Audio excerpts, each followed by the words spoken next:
ভাই নামাজের সময় জানে আল্লাহু আকবার আল্লাহু আকবার আল্লাহু আকবার।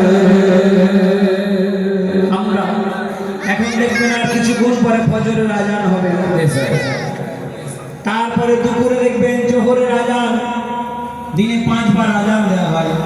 আমার নবীর জামানায় আজান হতো না, সেই সময় নামাজের সময় নির্ধারণ বাজানো হতো। শুনে রাখো, তাতে মানুষের অনেক সমস্যা হতো। যদি ইহুদিরা তাদের কোনো অকেশন অনুষ্ঠানের জন্য ঢোল বাজায়, মানুষ অসময় নামাজ পড়ে নিত। রাতের বেলায় মানুষের অন্য জাতির ঘুমের ডিস্টার্বের জন্য রাতের বেলায় মশাল জ্বালানো হতো। আর বলা হতো ওই পাহাড়ের চূড়াতে যদি মশাল জ্বলে তোমরা দেখতে পাও, বুঝে নিও যে এশার সময় কিংবা ফজরের সময় হয়ে গিয়েছে।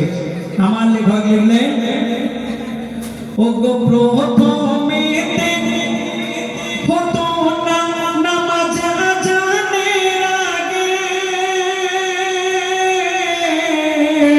ও গো প্রথমেতে হতো না আজান নামাজের আগে।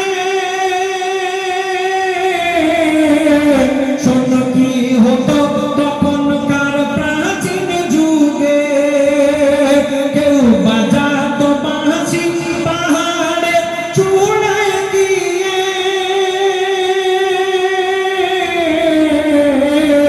আবার কেউ বাজাতো দামা ঘুরে ঘুরে গায়ে। তখন বদলে গেল নিয়মটারে, এক সাহাবীর স্বপ্নের পরে, সে দেখেছে স্বপ্নে আজানটা যে হবে কেমন করে। আল্লাহু আকবার আল্লাহু আকবার আল্লাহু আকবার। ওকে দিল এই ধরনীতে প্রথম আজানের ধ্বনি, আর যার জন্যে 5 ওয়াক্তে ভাই নামাজের সময় জানে আল্লাহু আকবার আল্লাহু আকবার আল্লাহু আকবার। শুনলেন, খুব বিখ্যাত একটি লেখা ছোট্ট করে শোনালো।